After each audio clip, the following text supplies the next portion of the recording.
가기사는 증시 각도기. 안녕하세요. 증시각도TV 시청자 여러분, 투자 여러분 반갑습니다. 새로운 스튜디오에서 처음으로 중국마감 시작하도록 하겠습니다. 26년도 첫 번째 중국마감 시간이 돌아왔습니다. 각도기 각산주입니다. 안녕하세요. 찐링입니다. 네, 기존하고 좀 상황이 달라졌는데 어떻게 더 마음에 드시는지 모르겠어요.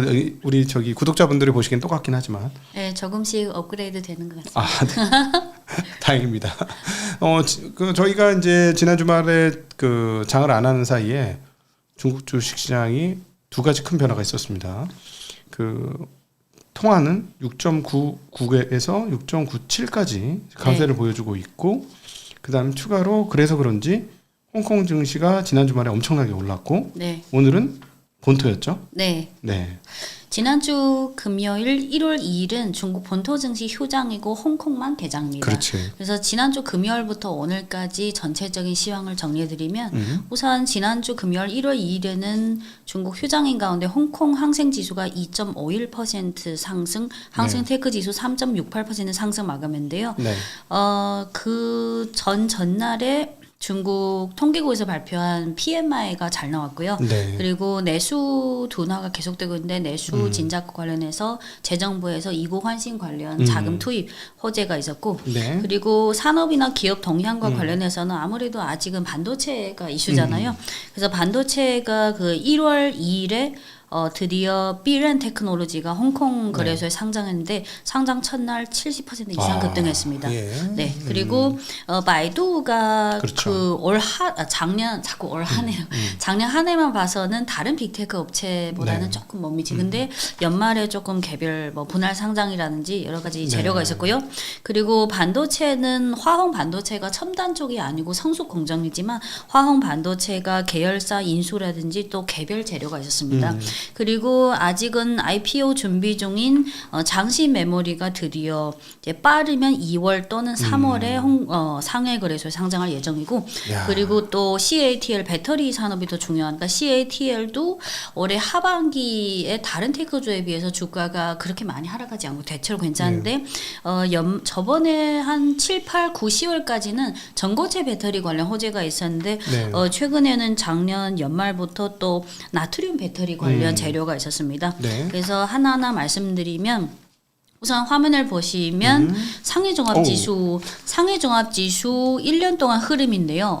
대체로 상해종합지수가 지난 10월 29일에 처음으로 4,000포인트를 돌파했습니다. 그리고 나서 계속해서 등락을 거듭하다가 드디어 오늘 1월 5일 다시 4,000포인트를 돌파했습니다. 그리고 다음 그림을 보시면 심천 성분지수 한 해 흐름인데요. 오늘 오후 장 초반까지인데 상해거래소 상해종합지수는 10월 29일에 4,000포인트 돌파했는데 요 심천 성분지수를 보면 10월 9일에 좀 일단 고점을 찍고 그 후에 조금 등락을 거듭하다가 오늘 드디어 10월 9일에 고점을 살짝 돌파했습니다. 그래서 상해든 심천이든 대체로 약간 두세 달 전에 그런 고점을 돌파하고 있는 분위기. 그리고 오늘 중국 증시 거래 대금이 상승할 때는 거의 다 2조 yuan 이상입니다. 그래서 오늘은 2.5672조 yuan. 그래서 많이 돌파했다는. 그리고 오늘 중국 증시 중 상승 업종은 보험주가 가장 많이 상승했는데 6%대. 이게 개별 호재라기보다는 12월 초에 중국의 감독관리 당국에서 보험사의 위험 가중치를 하향 조정. 근데 그때는 연말에 발표한 거라서 사실 집행은 아직 안 했잖아요. 그래서 올해 오늘이 중국 본토 증시 첫 거래일이니까 올 한 해 보험주 뭔가 증시 투자를 많이 할까? 약간 어떤 새로운 출발 그런 분위기. 작년도에 보험의 어떤 주식 투자 어떤 규모와 범위를 넓힌다라는 발표가 있었죠. 그리고 단기가 아니라 좀 중장기 투자 쪽으로 가자. 그리고 오늘 보험주가 6%대 상승했고 그 외에 헬스케어, 인터넷 4에서 5%, 그리고 반도체, 바이오, 문화, 미디어, PC, 하드웨어, 소프트웨어가 3% 상승했고요. 오늘 중국 증시 중 하락 업종은 정유, 천연가스 2%대, 해운, 외식, 관광 1% 하락했습니다. 그리고 아까 환율 말씀하셨는데 오늘 아까 한 20분 전에 환율이 6.9766.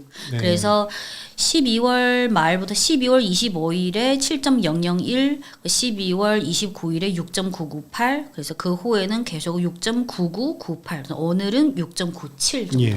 드디어 어떤 새로운 그런 장세가 시작됐다. 그렇죠. 7위안이 사실은 거의 거침없이 네. 정거장 한번 쉬고 가야 되는데 안 쉬고 그냥 바로 내려오고 네. 있어요. 그래서 네. 올 한 해는 다른 이슈도 중요하지만 유엔화 환율의 흐름도 그쵸. 계속해서 모니터링 해야 할 것 같습니다.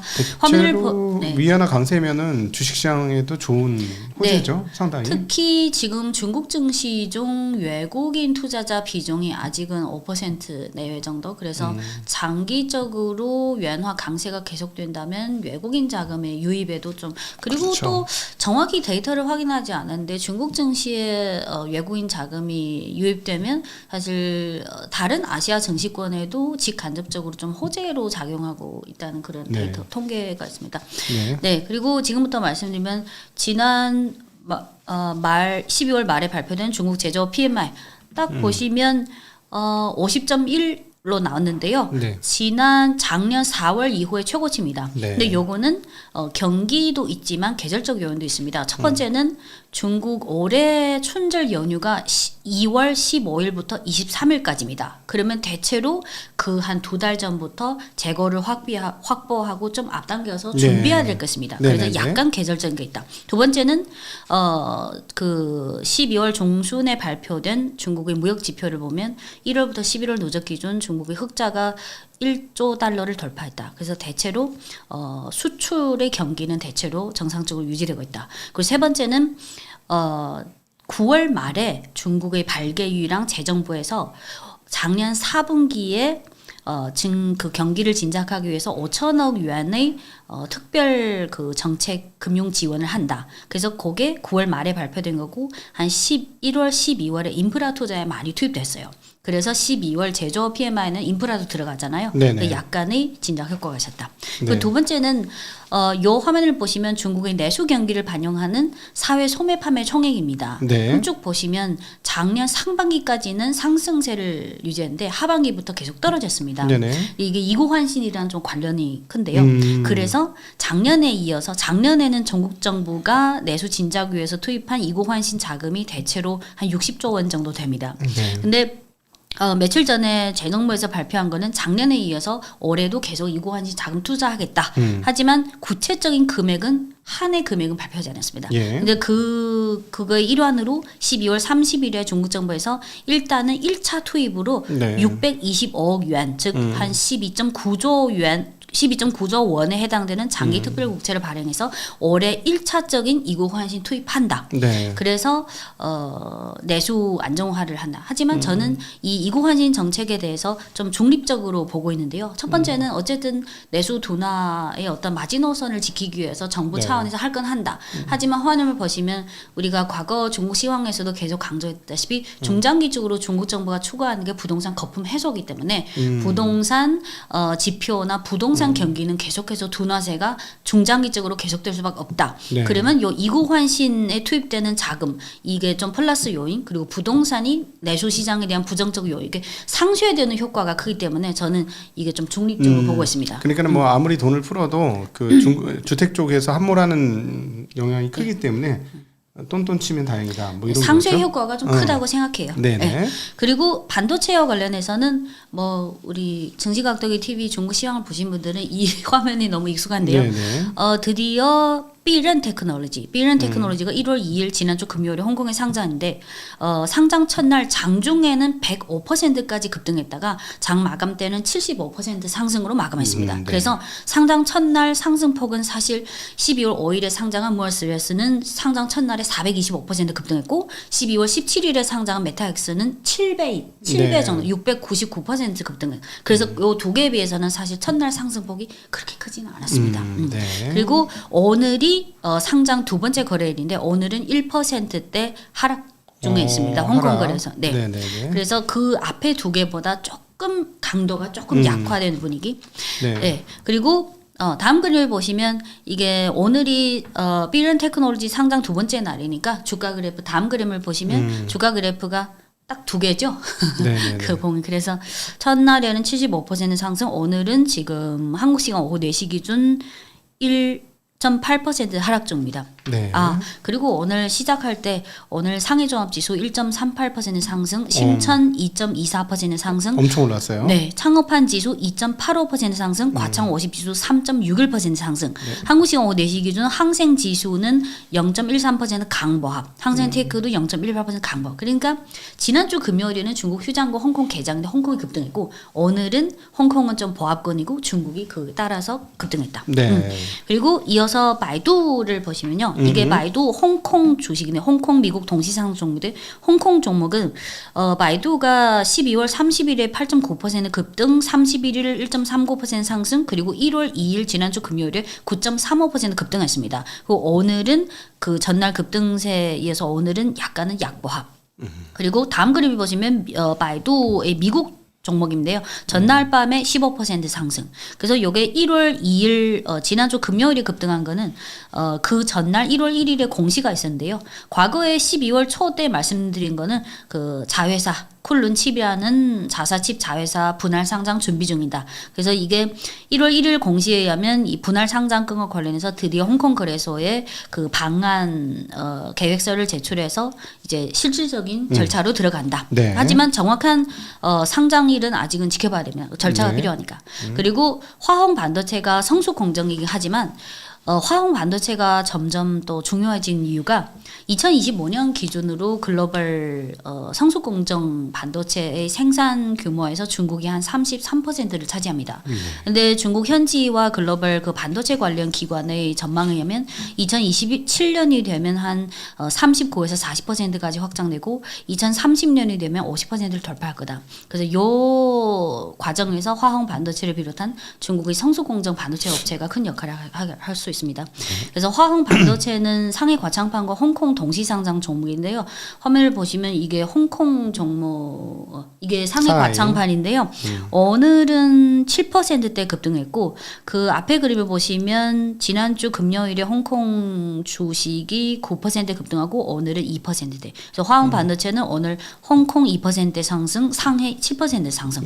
이게 어떻게 된 거냐면 화홍 반도체의 자회사가 아니라 그냥 기존에는 지분 2.5%만 들어간 관련 회사가 있습니다. 네네. 하지만 12월 31일 공시가 하나 나왔는데 이 회사가 주로 40나노, 55나노, 65나노 요 세 개가 주력 제품인데 네. 원래는 화홍 반도체 주 지분율이 2.5% 그리고 다른 4개 회사 또는 기관이 합계 97% 지분을 갖고 있어요. 근데 이 31일 공시에 의하면 화홍 반도체가 신주 발행을 통해서 그 타 4개 회사가 갖고 있는 97.5% 지분을 아예 100%다 인수한다. 그러면 100% 자회사가 그렇지. 됩니다. 그래서 이게 왜 인수하냐면 화홍 반도체가 주요 제품에 65, 55, 40 다 있잖아요. 그럼 요거를 인수하면 중복되는데 아무래도 화홍 반도체는 첨단 칩보다는 성숙 공정 칩의 강점을 갖고 있으니까 네. 좀 더 규모의 효과, 통합을 해서 이제 우리는 40나노, 55나노, 65나노 이쪽으로 그냥 강화하겠다. 네. 이런 의지를 피력했습니다. 네.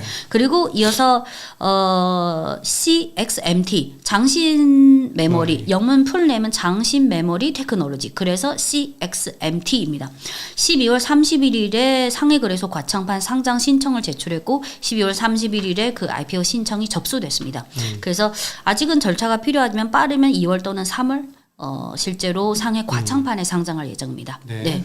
그리고 마지막 기업 동향 CATL인데요. CATL은 네. 심천거래소와 홍콩거래소 동시상장 종목인데 네. CATL이 전고체 배터리를 하고 있고 전체 매출 중에 한 70%가 배터리 그리고 20%대가 ESS 계속해서 배터리 ESS 이렇게 강화 두 개 사업을 강화했는데 12월 말에 뭘 선언했냐면 2026년부터는 나트륨 이온 배터리를 대규모로 응용하겠다. 그래서 그 전에도 사실 작년 4월에 나트륨 이온 뭐 신제품도 있었지만 그렇게 나트륨 이온 관련해서는 그렇게 많이 언급되지 않았습니다. 그렇죠. 하지만 연말에 이제 올해는 나트륨 이온 배터리를 대규모로 하겠다. 네. 그래서 현지 코멘트를 보면 이제부터 중장기적으로 CATL은 리튬 이온 배터리랑 나트륨 이온 배터리 두 개를 병행해서 가는 그래서 요거와 관련해서 또 나트륨 이온뿐만 아니라 최근 며칠에 또는 12월 말부터 지금까지 중국 현지의 배터리 산업이나 테크 산업 관련해서 이렇게 딱 맞춤 이 특정 몇 개 산업 위주로 칼럼을 주로 쓰는 사람들 있잖아요. 그 CATL의 중장기 사업 전략을 6해공 전략 이렇게 했는데 요 부분과 CATL의 사업 전략 관련해서는 내일 계속해서 구체적으로 말씀드릴게요. 네. 그리고 오늘 1월 5일 오늘 그 중국 증시 중 가장 활발하게 급등한 거는 뇌 컴퓨터 인터페이스인데요. BCI 뇌 컴퓨터 인터페이스 테마 지수가 오늘 9%대 네. 9.89% 급등했습니다. 네네. 그리고 요 중국 증시 중 뇌 컴퓨터 인터페이스 테마 지수에 24개 종목이 들어있는데 반 이상 종목이 10%에서 20% 급등했습니다. 근데 요 뇌 인터페이스 테마주가 급등한 거는 지난 몇 개월 동안 용 우주, 로켓 이런 종목이 미국 쪽에서 호재가 있으면 중국도 급등하고 또는 동시에 중국 쪽에 호재가 있으면 또 급등하고 네. 그래서 이 뇌 컴퓨터 인터페이스도 약간 비슷한데요. 미국 쪽 재료와 중국 쪽 재료가 두 개 하나씩 있었습니다. 미국 쪽은 일론 머스크가 설립한 그 뇌 신경과학 기업이 뉴럴링크. 네. 뉴럴링크가 그 일론 머스크가 X 그 SNS에 뉴럴링크 올해부터 그 대량 생산을 시작한다. 뭐 그 전까지는 사실 임상인데 이제부터는 좀 규모화 시켜서 임상에서 상용화로 간다. 그런 의지를 피력했는데 같은 날에 중국에도 그 뇌 컴퓨터 인터페이스를 신사업을 하는 기업이 있는데 근데 그 중에 거시타 테크놀로지 GESTALI 제스탈라라는 중국 현지 요 뇌 컴퓨터 인터페이스를 주요 사업을 하는 기업이 있는데 상해의 그 산업 단지가 크잖아요. 그 안에 일부 면적이 상해 정부에서 이 산업 단지 중에 일부를 뇌 컴퓨터 인터페이스 전용으로 산업 단지로 지정한 데가 있습니다. 네네. 그래서 요 1월 1일에 새로 설립한 거시다 테크놀로지 게스탈라라는 영문명 게스탈라는 이 회사가 1월 1일에 스타트업이 설립됐고 이제 그 상해에서 지정된 그 뇌 컴퓨터 인터페이스 전용 단지로 입주합니다. 그래서 미국 쪽에 일론 머스크 그쪽 호재가 있고 중국 쪽에도 있고 그리고 또 1월 4일 어제 뭐가 있었냐면 상해시에 무슨 구가 있잖아요. 네. 상해시 안에 황포구 황푸취가 있는데 황푸취 뇌 인터페이스 산업 혁신 산업을 지원하는 이런 조치를 어제 발표했습니다. 네. 근데 요 지원 조치는 최종 버전이 아니라 시범 버전입니다. 그래서 올해 1월부터 내년 말까지 2년 동안 일단 시범으로 뇌 컴퓨터 인터페이스 혁신 스타트업들을 지원하겠다. 그래서 오늘 중국 증시 중 뇌 컴퓨터 인터페이스 테마 지수가 거의 10% 가까이 급등했습니다. 그래서 올해도 작년에 이어서 AI라든지 반도체 계속해서 관심을 받고 있는 핵심 산업이지만 작년에 비해서 올해는 좀 더 다양하게 테크 로켓이라든지 뇌 컴퓨터 인터페이스 더 다양하게 다이나믹하게 움직일 것 같습니다. 예, 네. 예, 예. 그리고 지금 4일부터 7일까지 이재명 대통령님이 중국 방문. 중 네네. 어제 스티븐가하고 네. 단독 인터뷰 한번 했었죠. 네, 네. 그게 12월 31일에 먼저 이재명 해놓은 대통령이 거구나. 그 중국 방문기 직전에 중국 CCTV에서 청와대로 와서 12월 31일에 CCTV 그 13번 채널에 매주 각국 정상 또는 국제기구 총수를 인터뷰하는 그 프로그램이 있어요. 그 프로그램 영문명이 리더스 토크. 그게 12월 31일에 청와대에서 인터뷰하고 그 방송이 매주 중국 시간 매주 금요일 저녁에 방송하니까 1월 2일 저녁에 CCTV 13번 뉴스 채널에서 첫 방송하고 그게 중국어 자막으로 나오고요. 그리고 영문 버전으로 편집한 게 어제 또 그 CGTN이라는 그 플랫폼에 올려왔습니다. 그래서 혹시 필요하신 분들은 왜냐면 그 자막이 중국어든 영어든 한국 대통령이 말씀하실 때는 다 그 한국어로 나오니까 제가 그 링크를 오늘 중국 시간 밑에 적어드릴게요. 네, 들어볼만 합니다. 네네. 네. 예. 자, 오늘 귀한 시간 만들어주신 우리 찐이터님께 감사드리고요. 함께해 주신 모든 시청자분들께도 감사하다는 인사 드리겠습니다. 감사합니다. 안녕. 再见